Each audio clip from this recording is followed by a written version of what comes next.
জগন্নাথ বিশ্ববিদ্যালয়ে নওয়াব ফয়জুন্নেসা চৌধুরী রানী ছাত্রী হলে ওয়াশিং মেশিন এবং ঠান্ডা গরম পানির ফিল্টার স্থাপন করেছেন বাংলাদেশ ইসলামী ছাত্র শিবির জগন্নাথ বিশ্ববিদ্যালয় শাখা। নিরাপদ পানি পান প্রকল্পের অংশ হিসাবে ছাত্রী হলে এসব সরঞ্জামাদি স্থাপন করা হয়। গরম ঠান্ডা পানির ফিল্টার এবং ওয়াশিং মেশিন পেয়ে উচ্ছ্বাস প্রকাশ করেছেন নারী শিক্ষার্থীরা।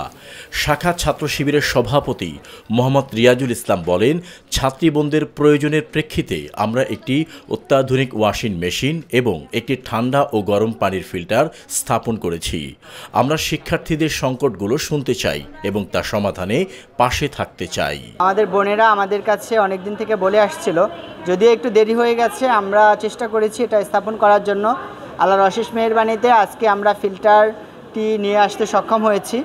আমাদের বোনদের আর একটা দাবি ছিল যে কাপড় কাচার একটা সমস্যা দেখা দেয়, বিশেষ করে হলে অনেক বোনরা থাকে, কিন্তু এই তুলনায় স্পেস কম থাকায় কাপড়গুলো শুকাতে অনেক কষ্ট হয়ে যায় ধোয়ার পরে, যার কারণে আমরা আজকে একটা ওয়াশিং মেশিন বোনদের জন্য উপহার হিসেবে নিয়ে এসেছি।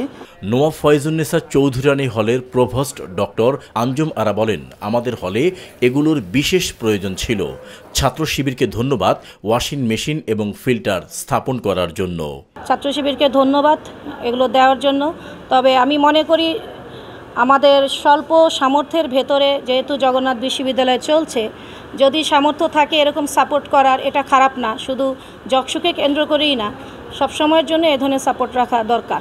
এ সময় আরও উপস্থিত ছিলেন ছাত্র শিবির জবি শাখার সাধারণ সম্পাদক আব্দুল আলিম আরিফ, সাংগঠনিক সম্পাদক মোহাম্মদ জাহেদ, অফিস সম্পাদক ইব্রাহিম খলিল, অর্থ সম্পাদক মুস্তাফিজুর রহমান সহ শাখা ছাত্র শিবিরের বিভিন্ন স্তরের নেতাকর্মীরা। নিরপেক্ষ, সত্য প্রকাশে আপোষহীন।